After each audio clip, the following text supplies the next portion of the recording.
1999년 개봉해 국내 스크린을 휩쓸었던 최민수 정우성 주연의 영화 유령에는 한국이 러시아로부터 경협차관 현물 상환으로 바라쿠다급으로 묘사된 시라급 잠수함을 극비리에 넘겨받는 장면이 나온다.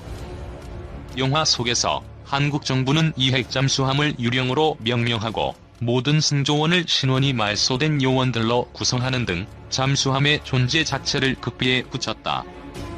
그러나 이 잠수함의 존재를 눈치챈 미국과 일본의 압력에 굴복해 함장에게 자폭 명령을 내리지만 함장이 이에 불복해 반란을 일으키고 결국 위치가 노출돼 일본 잠수함의 어뢰에 맞고 격침되는 이야기가 전개된다. 일본의 어뢰가 유령에 명중하기 직전 정부의 명령을 거부하고 반란을 일으켰던 함장 200위는 부함장에게 절규한다. 유령이 침몰하는 것은 저 어뢰 때문이 아니야. 스스로 강해지는 것을 두려워하는 우리 자신 때문이야. 강하지 않으면 짓밟히며 살아갈 수밖에 없어. 언제까지 그렇게 치욕스럽게 살아갈 건가? 영화에서 유령, 즉 원자력 추진 잠수함은 동북아시아의 전략 판도를 근본부터 흔들어 놓을 수 있는 가공할 전략 무기로 묘사된다. 실제로 무제한에 가까운 잠항 능력과 강력한 미사일로 무장한 원자력 추진 잠수함은 핵무기를 보유한 강대국의 전유물이며 존재만으로도 적이 도발 의지를 꺾이게 만드는 강력한 무기다. 전쟁에 대비해 존재하는 집단인 군대는 언제나 최강의 무기를 원한다. 해군이 보유하는 모든 무기 가운데 잠수함, 특히 원자력 추진 잠수함은 단연 최강의 무기다. 당연히 우리나라도 오래전부터 원자력 추진 잠수함을 꿈꿔왔고 과거 참여정부에서는 극비리의 획득 사업을 추진하기도 했었다. 일명 362 사업으로 추진된 한국형 원자력 추진 잠수함 도입은 당시 여러 기술적 난관과 예기치 않은 보안사고 때문에 사업단이 사라지고 유야무야됐다. 그렇게 사업이 엎어진 지 17만에 정부가 한국형 원자력 추진 잠수함 사업 착수 가능성을 다시 꺼내들었다. 한국형 원자력 추진 잠수함 이야기는 지난달 28일 청와대 국가안보실 김현종 2차장이 차세대 잠수함은 핵 추진이 될 것이라고 언급하면서 언론의 관심을 받기 시작했다. 약 2주 뒤인 지난 10일 군은 국방중기 계획을 발표하면서 4,000톤급 잠수함 획득 계획이 있음을 공식화했다. 언론에서는 이 잠수함이 원자력 추진 잠수함이라고 다양한 기사들을 쏟아내기 시작했다. 군이 소개한 4,000톤급 잠수함은 현재 진행되고 있는 차세대 잠수함 사업, 일명 장보고 3 사업의 세 번째 단계인 배치 3을 지칭하는 것이다. 현재 해군은 도산 안창호급으로 명명된 3,000톤급 잠수함 전력발을 준비하고 있는데 이 잠수함은 3,000톤급이라고는 하지만 수중 배수량이 3,700톤이 넘는 덩치를 가지고 있다. 도산 안창호급 잠수함은 장보고 3 배치 1 사업으로 세척이 진수됐거나 건조 중인데 해군은 이 사업의 후속 사업인 배치 2 사업에서 3,700톤급 잠수함, 실제로는 4,500톤에 육박하는 디젤 전기 추진 신형 잠수함 세척을 확보하고 그 후속 사업인 배치 3에서는 이보다 더 대형화되었지만 추진 방식은 아직 결정되지 않은 차세대 잠수함 세척을 더 확보할 예정이다. 현재 해군의 건함 계획은 배치 1급 세척을 2023년까지, 배치 2급 세척을 2028년까지 인수하는 것이 목표다. 이 때문에 언론에서는 배치 3급은 2020년대 말부터 2030년대 초 사이에 세척을 배치할 수 있을 것이라는 전망을 내놓고 있다. 언론의 전망대로 배치 3급의 추진 방식이 원자력으로 결정되고 2020년대 말에 초도함이 나온다면 우리나라는 10년 안에 원자력 추진 잠수함 보유국이 되는 것이다. 하지만 모든 것이 이런 장밋빛 희망처럼 순조롭게 흘러갈까? 필자는 국방부와 해군의 의뢰로 지난 2017년부터 2018년까지 한반도에서의 원자력 추진 잠수함의 유용성과 건조 가능성 검토라는 연구를 수행한 바 있었다. 국내 원자로 분야의 권위자인 서울대학교 원자핵공학과 서균열 교수가 선임연구원으로 참가하고 국내에서 잠수함 건조 경험이 가장 풍부한 대우조선해양 등 유관기관에 기술 자문 등을 통해 진행된 이 연구는 원자력 추진 잠수함은 반드시 필요하며 국내 기술로 개발 및 건조가 가능하다는 결론을 도출한 바 있다. 현재 해군은 이 연구 결과를 바탕으로 별도의 TF를 편성해 후속 연구를 진행하고 있다. 해당 연구 보고서는 비공개 자료로 분류되어 구체적인 내용을 공개할 수는 없으나 기존의 디젤 전기 추진 방식의 재래식 잠수함으로는 북한의 전략 잠수함과 SLBM 위협에 대처하기 어렵다는 전술적, 기술적 판단에 따라 원자력 추진 잠수함이 반드시 필요하다는 소결에 이어 한국이 원자력 추진 잠수함을 도입한다면 해외 도입과 국내 개발 가운데 어떤 방향으로 사업을 추진해야 하는지, 마지막으로 정치, 외교, 법률, 예산, 환경적 측면에서 원자력 추진 잠수함 획득이 정말 가능한지 여부를 검토했다.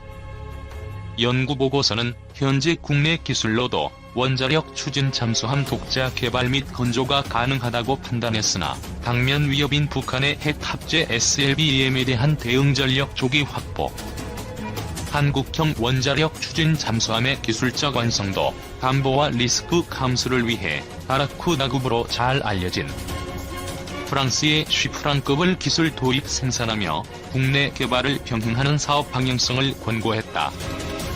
매사추세츠 공과대학 출신으로 미국의 원자력 추진 잠수함의 원자로를 납품하고 있는 세계 최고의 잠수함용 원자로 제작사 웨스팅하우스 일렉트릭의 수석 엔지니어로 활약하며 다수의 원자로 설계 경험을 가지고 있는 서균열 교수는 한국형 원자력 추진 잠수함의 원자로 개발과 선체 설치에 소요되는 기간을 7년으로 계산했다. 한국은 이미 스마트 등 일체형 원자로 설계 및 제작 경험이 있으며 잠수함용 원자로 개발에 필요한 우수 인재와 인프라가 충분히 갖춰져 있다는 것이 개발 예상 기간을 7년을 본 근거였다. 잠수함 설계 및 건조 경험이 풍부한 국내 조선소의 엔지니어들과 국내 선박 기술자들 역시 비슷한 의견을 내놨다. 원자력 추진 잠수함과 디젤 일렉트릭 잠수함의 구조는 완전히 다르기는 하지만 관련 분야에 대한 연구가 오랜 기간 충분히 진행되어 왔고 선체와 전투체계, 무장 등 다른 구성 요소에 대한 기술적 성숙도는 이미 요망 수준에 도달했다고 평가됐기 때문이다. 그러나 기술이 준비됐다고 해서 한국형 원자력 추진 잠수함이 10년 이내에 등장할 수 있는 것은 아니다. 지난 연구 과정에서 다각도로 검토된 바와 같이 원자력 추진 잠수함이라는 그동안 단 한 번도 가져본 적 없는 완전히 새로운 개념의 무기체계를 손에 넣으려면 정치, 외교, 법률, 환경, 예산 등 거의 모든 분야에 걸쳐 철저한 준비가 필요하기 때문이다. 우선 정치, 외교적 문제다. 정치적으로는 핵이라는 민감한 물질을 이용하며 막대한 국민 혈세가 투입되는 무기를 도입하는 데 있어 국민적 합의와 공감대 형성이 선행되어야 한다. 외교적 문제는 국내 정치적 문제보다 더 복잡하고 어렵다. 우선 미국의 동의가 있어야 한다. 현행 한미원자력 협정에서는 군사적 목적에서의 원자력의 이용을 금지하고 있다. 핵확산 금지 조약에는 함정 동력원으로서의 원자로 이용에 대한 제한 규정은 없으나 사용하는 핵연료의 농축도가 어느 정도냐에 따라 무기급 핵물질로 분류될 수 있어 이 부분에 대한 국제 원자력 기구와의 충분한 협의가 필요하다. 한국은 아직 독자적인 핵연료 주기를 갖추지 못했고 우라늄 농축 시설도 없기 때문에 이러한 국제적 동의는 원자력 추진 잠수함의 연료 확보를 위해서도 반드시 필요한 선결 과제다. 이러한 국제적 동의는 사실상 미국의 동의를 의미하기 때문에 원자력 추진 잠수함이 갖고 싶다면 미국과의 관계 강화가 다른 그 어떤 조건보다 중요하다. 국내 법령 정비도 시급하다. 우리나라는 그동안 원자력을 동력원으로 한 선박을 개발하거나 보유한 적이 없기 때문에 원자력 추진 잠수함 개발에 들어가려면 관계 법령부터 정비해야 한다. 원자력 전문가가 참여해 원자력법과 원자력안전법을 개정해 군사용 원자로의 건설과 운영부터 안전 관련 제반 규정, 사용 후 해결료에 대한 사후 처리에 관한 준비까지 빈틈없이 준비해야 한다. 요컨대 현재 원자력 잠수함이라는 무기에 대한 국민들의 인식, 현행법과 방위사업 구조, 군 정책 결정론자들의 의식 수준과 사업 추진 구조, 예산 수준으로는 10년 이내에 우수한 성능과 안전성을 동시에 달성한 원자력 잠수함의 독자 개발과 전력화는 현실적으로 불가능하다. 따라서 정부가 원자력 추진 잠수함 획득을 진심으로 원한다면 이 사업을 방위사업청과 해군에게만 맡겨서는 안 된다. 이 때문에 필자는 연구보고서에서 정부 유관 부처와 기업, 학계의 역량을 효율적으로 결집하고 활용할 수 있는 대통령 직속의 독립기구를 설치할 것을 권고했다. 이러한 기구를 설치해 안으로는 국민적 공감대 형성을, 밖으로는 미국의 양해와 지원을 이끌어내고 가용 자원을 최대한 효율적으로 투입해 사업을 안정적으로 이끌고 나가야 한다. 원자력 추진 잠수함은 군사적으로 매우 위력적인 무기지만 정치적으로도 대단히 효과적이고 강력한, 이제껏 가져보지 못한 전혀 새로운 영역의 무기체계다. 이와 동시에 자칫 잘못하면 움직이는 체르노빌이 될지도 모르는 위험성도 내포하고 있는 동전의 양면 같은 존재다. 따라서 이 사업은 우리도 이런 것 한번 가져보자는 감정적 접근보다는 냉철하고 이성적으로 또 차분하고 신중하게 접근해야 한다. 한국 핵 추진 잠수함이 필요한 이유는? 세상 모든 지식을 눈으로 직접 보고 싶은 분을 위해 언제나 알찬 소식 드리는 경제조화입니다. 오늘은 일본의 유력 경제지 JBPRESS가 17일에 한국 해군이 지난 10월 10일 핵잠수함 건조를 공식 인정한 것을 보도했었는데요. 한국의 해군이 장거리 순항 미사일과 탄도미사일을 탑재한 잠수함을 손에 넣으면 한국 해군 잠수함은 일본을 공격할 수 있는 능력을 손에 넣게 된다고 우려했습니다. 그런데 한국 핵 추진 잠수함이 필요한 이유는 무엇 때문일까요? 한국 해군 잠수함의 대일 공격 태세 시뮬레이션을 해보면 한국은 일본 전역에 장거리 순항 미사일과 탄도미사일을 발사하는 것이 가능해진다는 것 때문인데요. 잠수함 전문가들도 한국이 핵잠수함이 필요한 이유에 대해서 수면 위로 스노클을 자주 해야 하는 디젤 잠수함은 목표한 잠수함을 추적하기 불가능하기에 SLBM 탑재 잠수함보다도 1.5배 이상의 속도를 낼 수 있는 추정용 핵잠수함이 필요한 것이다 라고 필요 이유를 말했는데요. 속력면에서 핵잠수함이 KTX라면 디젤 잠수함은 완행열차로 그 수준의 차이는 확연히 알 수 있습니다. 현재 핵잠수함을 보유하고 있는 나라는 UN 안보리 상임이사국인 미국, 러시아, 중국, 영국, 프랑스 5개국 및 인도와 브라질 총 7개국에 불과합니다. 한국 해군이 원자력 잠수함을 손에 넣으면 몇 안 되는 잠수함 보유국 대열에 합류할 수 있다는 것입니다. 이미 지난 2003년 노무현 정권에서 핵잠수함을 비밀리에 건조하려 했으나 외부에 노출되면서 1년 만에 여러 문제로 좌초된 바 있었는데요. 하지만 최근 북한의 SLBM의 위협이 점점 심해지고 이에 대응하기 위해서 한국이 핵 추진 잠수함 전력 등을 갖춰야 한다는 주장이 강해지고 있는 것입니다. 그래서 군사 전문가들은 북한의 SLBM을 방어하기 위해서는 북한 잠수함 기지 앞에 오래 잠항할 수 있는 핵 추진 잠수함을 배치해 북잠수함을 추적, 감시하고 북잠수함이 미사일을 쏘기 위해 발사관을 열면 즉각 어뢰로 격침시켜야 한다는 주장을 해왔습니다. 북한은 지난 2일에 신형 잠수함 발사 탄도 미사일 북극성 -3형 시험 발사에서 성공하면서 북한이 연말을 목표로 한 3,000톤급의 신형 탄도 미사일 잠수함 개발을 완료하게 되면 SLBM-3에서 4개를 탑재할 수 있는 능력을 갖게 되며 이는 동북아시아 군사 안보의 판도를 바꾸는 게임 체인저가 될 수 있다고 보고 있습니다. X 개발 사업을 추진 중이다. 당연히 한국이 6세대 전투기를 지금 당장 개발하기에는 불가능하다. 그러나 20년 뒤를 대비해 6세대 전투기의 기반 기술은 단계적으로 준비해야만 한다. 뜻이 있는 곳에 길이 있듯이 꿈을 꾸지 않으면 이룰 수 있는 게 아무것도 없다. 아직은 개념 수준이지만 알려진 6세대 전투기의 성능과 특성은 4 또는 5세대 전투기에 비해 획기적이다.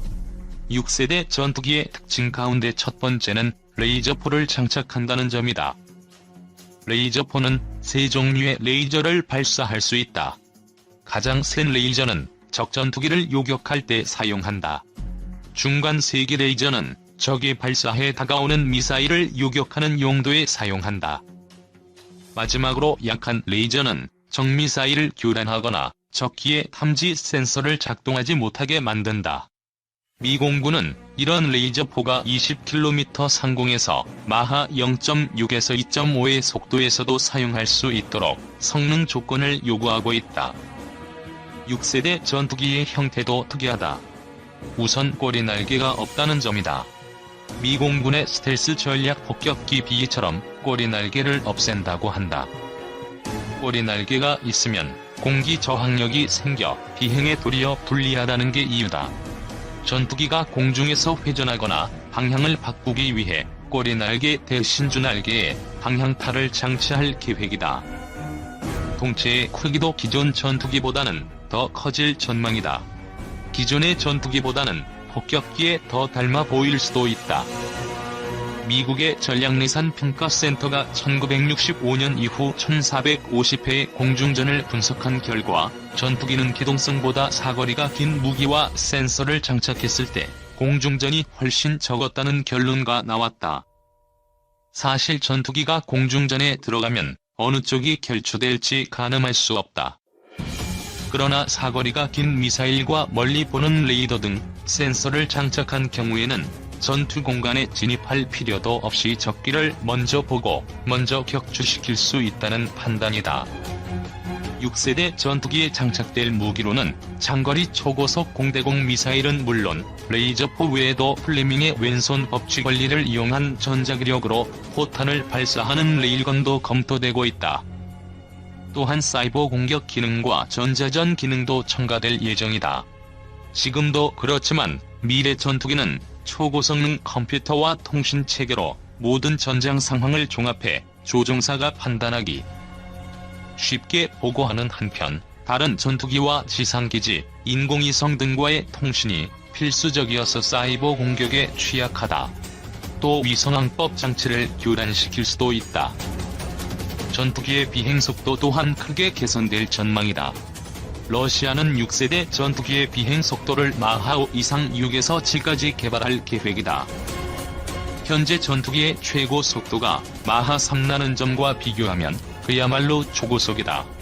전투기의 속도가 높아지면 공기와 마찰로 기체 표면 온도가 급상승하기 때문에 모든 센서와 연료에 영향을 준다.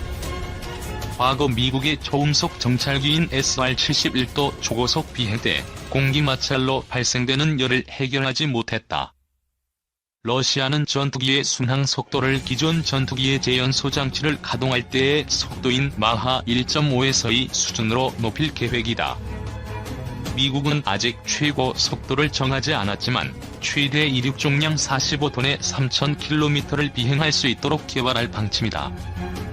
이런 기체의 특성에 따라 선진국들은 전투기의 기체에는 내구수성이 뛰어나고 매우 가벼운 복합 재료를 사용할 전망이다. 이 복합 재료는 레이더에 제대로 포착되지 않는 스텔스 기능을 기본적으로 갖춘다. 또 대형 전투기를 빠르고 멀리 날아가게 하기 위한 새로운 엔진 개발은 필수적이다. 미국의 경우 지사와 프레센 휘트니사가 2021년까지 개발할 계획이다. 6세대 전투기의 또 다른 특징은 조종사가 직접 타는 유인기와 무인기로 구성한다는 점이다.